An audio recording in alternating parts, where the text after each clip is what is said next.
Hello, this is Pastor Frank Lewis, and welcome to another program talking about relationships revealed. In particular, we're talking about marriage relationship, the marriage relationship, and the challenges of marriage. Now, I told you that I wrote a book, and I've told you that each time. And the book is the real basis. This book, The Key. The reason I call it The Key is because it was prophesied to me that we write a book in which the key would be in the book. But the main thing is in this book is how to resolve emotional pain. And we're going to be talking about that in weeks ahead, digging into it even deeper. But this book you can get on Amazon, and you should get it on Amazon, because it is the foundation piece to a great marriage. It's the foundation piece to getting unresolved emotional pain resolved. And if we can't get emotional pain resolved, we're going to have a very difficult marriage. It's going to be very, very difficult and very hard. I also have a website, and the website is called relationshipsrevealed.org. And you can go to that website and you'll see the 7 books I'm writing about relationships. I'm writing now and dealing with this one now on marriage. How to have a marriage made in heaven here on earth. And it's called What Women Need and Men Want. And no, don't think it's sex. It's actually intimacy. Into me you see. That's what women want. Excuse me, what women need and men want. Everybody wants to be loved for who they are, accepted for who they are, not what they do. So what we're looking at is the website. You can learn, you push the button, it says learn more, and that will get you to a page where you can fill it out, and then you can ask any questions you want about learning more about what the Relationships Revealed is all about. I have another button that says want help, and that's for people that are in a situation in marriage that's very difficult, maybe a divorce, maybe this. I deal with a lot of people that are in marriage trouble, and they're having a lot of trouble. So I help them, and you can get help too. So you remember last week we talked about the whole thing of emotional immaturity. We talked about what it's like to be emotionally immature and how a marriage is not going to work if there's an emotionally immature spouse. It's just not going to work very well, especially if the husband is an infant and the wife is pseudo-mature. I talked about that last week. That's not going to work well. If you have 2 infants, that doesn't work well. That probably never happens. But the key to it is you got to have those requirements and needs met at infant level, child level, so you can get to the adult level. And we talked about the adult level as being the best level to be at in a marriage. And I said before, and I can't stress this enough, that's one of the reasons that the book is so important, is we must resolve unresolved emotional pain, because that's the root of every problem in all relationships, let alone marriage, but it's the root in everything. And Satan has done a very good job of hurting and causing unresolved emotional pain in babies, infants, and toddlers, and small children. So that they then grow up not resolving the emotional pain, and it causes horrible problems in marriage, in all relationships. And so here's another one I'm going to talk about today. It's very similar to the emotional immaturity that I talked about last week. Similar in the sense that I talked last week about bonding and the need for bonding. And bonding is relational glue, okay? It's where there's relational glue, there's emotional connection. If a baby doesn't get an emotional connection, if a toddler doesn't get an emotional connection, if an infant doesn't get an emotional connection, they're going to have problems for the rest of their lives in every relationship. It's just, that's what happens. That's what behavioral scientists tell us. That's what observation tells us. That's what the brain scientists tell us. So what we are looking at today is unresolved emotional pain causes the lack of bonding and lack of trust in babies, infants, and toddlers, small children, but it also causes problems in attachment. Attachment is bonding and attachment go together. Bonding is when a baby gets their needs met in a timely fashion. They bond to mom and dad. They trust mom and dad. And it works really more mom than dad early on. But then they build that trust because their needs are met in a timely fashion. If that trust gets built properly, then they go into attachment.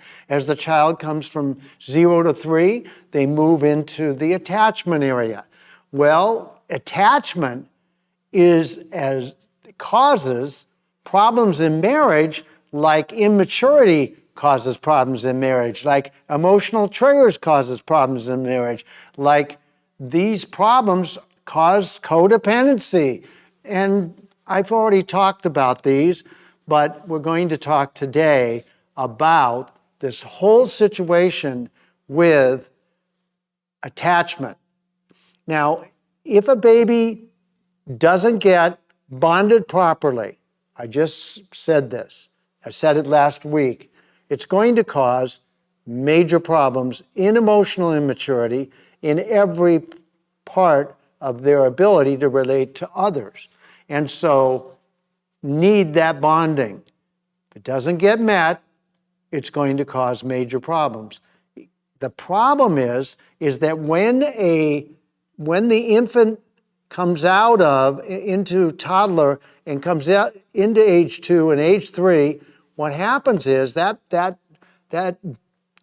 baby is supposed to actually become a person. And so that during those 0 to 3 become a person. Well, if there's no glue, no emotional connection or very little emotional connection with their parents, it's going to cause a major problem.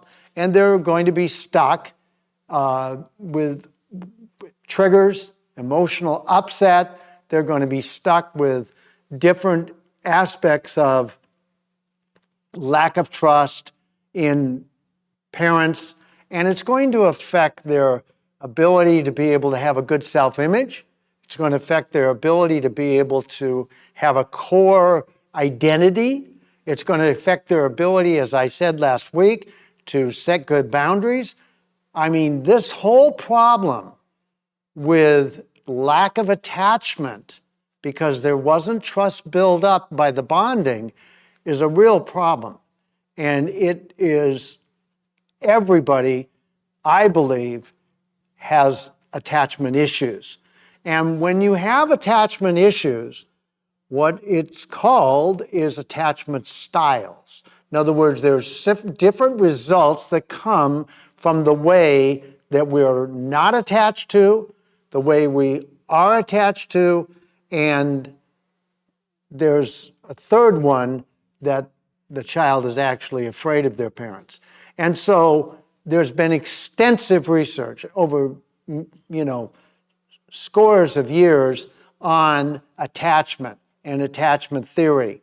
And so we're going to dig into that now because we want to know, how does the fact that we got attached in the way that we did affect our marriage? How does it affect all of our relationships? And so we're going to look at 3 today. We're not going to look at the secure attachment because that would be the 4th, because I don't believe, it's my personal opinion, that not many people get securely attached because the devil makes sure that they don't. The devil walks around like a roaring lion seeking whom he may devour. That's what we know from the Bible. So he's very good at what he does, and I don't believe there's many secure attachments. I believe you can get to secure attachments when you get the unresolved emotional pain dealt with, and you do some of the other work that we're going to talk about in weeks ahead. But right now we're talking about 3, and they are dismissive. They're the 3 Ds. They're the 3 Ds of attachment: dismissive, distracted, and disorganized. Those are just names that the people who did the research decided those were the best names to describe what happens when attachment comes in the manner that it does. And so the first one is dismissive. What's a dismissive? A dismissive is a person that actually a child, it'd be a better way to say it, is a child that wanted to attach, wanted to have an emotional connection. When I say attachment, just think about it as an emotional connection. See, emotional connection comes when 2 people are able to be loved and accepted for who they are, not what they do. Parents have a very difficult time accepting their children for who they are rather than what they do. Most children are accepted and approved by parents by performance, how they perform, their achievements. They're accepted and approved for their achievements. Well, that's not really a very strong foundation on which to build an identity. So most children don't have a good identity. They don't have a good self-image. They don't have good core values of who they are, how they operate in the world in which they operate. And so that's the problem. Parents need to love their children unconditionally. Well, that's very, very hard when you have had no training, when you have unresolved emotional pain, when you trigger as a parent. So in this case, the parent actually has a problem attaching to their child. It looks like this. Johnny, let's use Johnny. Johnny wants to attach, or he wants to have an emotional connection with mom or dad or both. And so he, goes close to them or does something to get their attention, and they don't give it to him. They're too involved reading the paper. They're not reading the paper, let's say more today, looking at a computer. They're too involved with their life to be involved in attaching or emotionally connecting with Johnny. And so Johnny gets rejected. And then Johnny tries it again. He gets rejected again. He tries it again. He gets rejected again. Over and over and over again. A rejection is very painful. For parents not to pay attention or to emotionally connect with their children is extremely painful to the child. And so Johnny decides, after doing this and getting rejected over and over and over again, I'm not doing this anymore. It's too painful. I'm not going to do this. So Johnny shuts down. Johnny just shuts down, and that's the end of his attachment.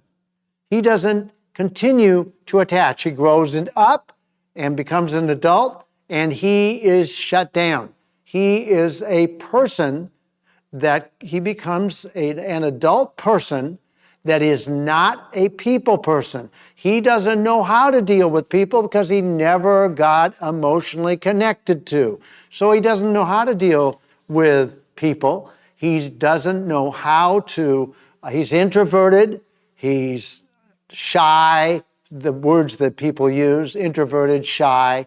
No, he's just shut down because he gave up. He gave up trying to attach to mom and dad. He gave up. And when he gave up, he basically went inward, and so his world works best when people aren't in it. his world works best, Johnny's world works best when he's dealing with numbers, or he's dealing with something that has now people involved in it. And so Johnny finds it very difficult to be married, finds it very difficult to be in any kind of place where he needs to be able to connect emotionally. And he finds it very difficult to connect emotionally, period. Why? Because he doesn't know how to. He never got it modeled to him. He never got known by his parents. And so he is emotionally disconnected. And so he's a dismissive. Why do they call him dismissive? Because he dismisses people. He doesn't seem to care about people. He dismisses them. He gets rid of them. He's very good alone. Dismissives like to be alone. They seem to do better when they're alone. You call them on the phone and you're interrupting their life of being alone. And so they just don't do well with people. Now, what's interesting about the way we attach, it also is the reason, large part of the reason for the work we do and the people we marry. Isn't this interesting? I wanted you to get that today. For the work that we do, that you do, your spouse does, the reason you marry is because of this attachment issue. Isn't that shocking? Isn't that amazing? It was amazing to me. I hope it's amazing to you. Well, it will be in a minute here. But Johnny makes a really good banker, makes a good accountant. He's a good programmer. He's a good IT person. He doesn't do well with people. So he is a numbers person. He deals, I want you to realize as we talk about these three different attachment styles, it's on a continuum. It's not that Johnny is so shut down he can't deal with people at all, because the banker does deal with people. It's not that he's so shut down that he can't deal with people at all. No, it's on a continuum. But there's people that are really shut down, and there's people that are just semi-shut down, and it just is on a continuum. So please, what I want you to do today is to see yourself. Like I did last week, I wanted you to see yourself at the emotional level. Well, this week, I want you to see yourself. Are you a dismissive? Are you a distracted? Are you mainly, let's say it that way, are you mainly a dismissive? Are you mainly a distracted? Are you mainly a disorganized? And so they may, in the religious world, they are evangelists. They preach, they leave, they don't have to deal with any people. So that's what happens when a person doesn't get attached to. Second one is distracted. Now, what's a distracted?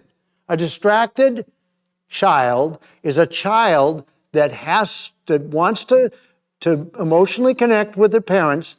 Their parents sometimes can emotionally connect with them, and other times they don't. On, off, on, off. So what does the child do? They stay on so that they can find their parents attaching to them sometimes. It's sporadic. It's not intentional that parents connect with them. It's sporadic. So they're on all the time. And so we call them distracted. Why? Because they can't focus very well. What they do is they are constantly talking about themselves, constantly trying to make attachments and connect with people. They are talkers. They take up all the room all the air in the room.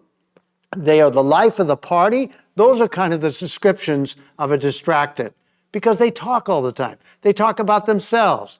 They're hoping that by talking and having their desire to connect, that somebody will connect with them if they talk enough. And so I've been on the phone with some of these people, and I hold the phone and I'm listening, but I'm doing other things. Why? Because they're just going to go on and on and on. It's really hard to listen to a distracted. Now, distracteds are the kind of people that they love people. They get energy from people. They get excited about being in a room full of people because somebody's going to connect with me. So they make very good nurses. They are the helper people in our world. They make very good nurses. They make very good teachers. They make very good salespeople, people, customer service. They are involved with people. They get energy from people. In the church world, they're pastors. They're pastors that put their arm around you and help you. They're the helper people in our world, the people that take care of other people. And so what usually happens, it's very interesting, because you probably have heard this, that that opposites attract, right? You've heard that. Opposites attract. In marriage, opposites attract. That means that a dismissive will be attracted to a distracted because the dismissive can't do well with people and the distracted does. So that's his reason. Her reason is he's more organized, he's more down to earth, he's more settled, he's more, focused than she is. She's distracted. And vice versa. It goes men and women and men. But the problem is that when two opposites attract, it's not because of health, it's because of dysfunction. Two halves don't make a whole, they make a quarter. Just keep that in mind. Two halves don't make a whole, they make a quarter. So here's what we've got. We've got a problem because the distracted woman is going to try to bring her husband to the parties, bring her husband to all this, or vice versa. And what's going to happen is he's not going to like it. So she's going to try to bring him out, and he's going to try to bring her to more focus. And that's going to be a problem in marriage. The third one is the one that I have been before I got healed enough to not be that way anymore. Disorganized. What does a disorganized child go through? A disorganized child is absolutely petrified and scared of their parents. Particularly in my case, my dad. Could be your mom, could be your dad, or both. Okay? I was scared of my father. I couldn't trust him. He was rageaholic doctor. I think I've said that before. And he was dangerous. He was dangerous. I didn't want to connect with him at all. But I needed connection, so I didn't know when to connect. I didn't know how to connect. I connected with my mother.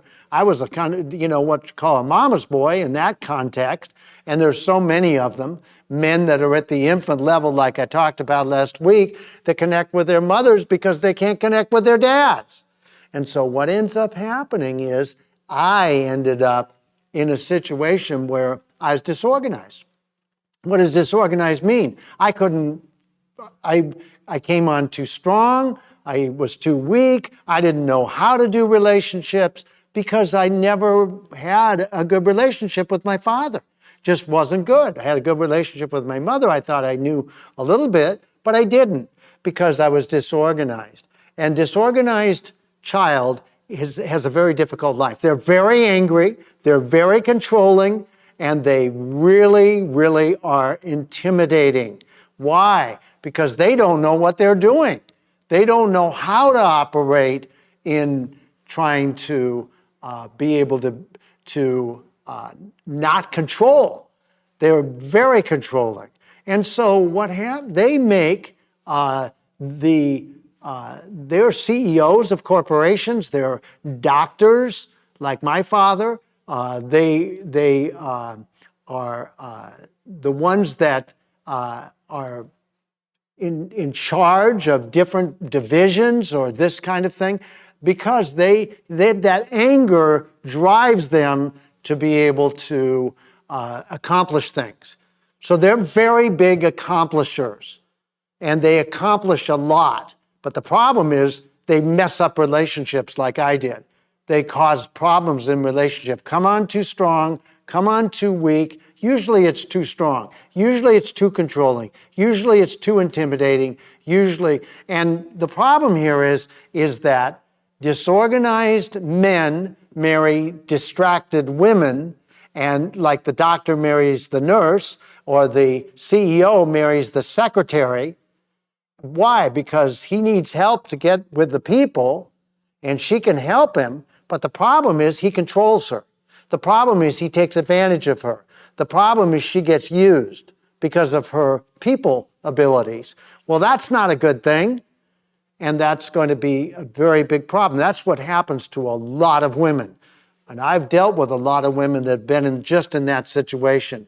Well, you can tell that these three attachment styles absolutely are the most challenging, can be very, very difficult, because marriage aren't going to work well when we have attachment issues like everybody has. By the way, if two dismissives marry, it's like really low key. It's like an engineer marrying a scientist or something like that, or an artist. You know, they're very low key. So marriage doesn't work the way that God planned it, because he didn't plan it that opposites were to attract because their neediness and brokenness. He planned it so that they could complement each other. And that's what, when we get into the solutions, you can actually become more like the one you're not. I'm not a disorganized anymore. I have the people ability, and I also have the organizational and the focus ability. So I've got all three. That's what you want. You want to have all three, because then you'll be able to operate in relationships, but particularly you'll be able to have a great marriage. And that's what we're after, a marriage made in heaven that you can experience on earth. We've got to deal with the attachment styles, and we've got to get properly attached. And we're going to talk about that in weeks to come. How do we get properly attached? And so I'm going to tell you about that. I'm going to help you with that so that you can have a great marriage. I want you to have a great marriage, a marriage made in heaven that you experience on earth that will be a great blessing. Marriage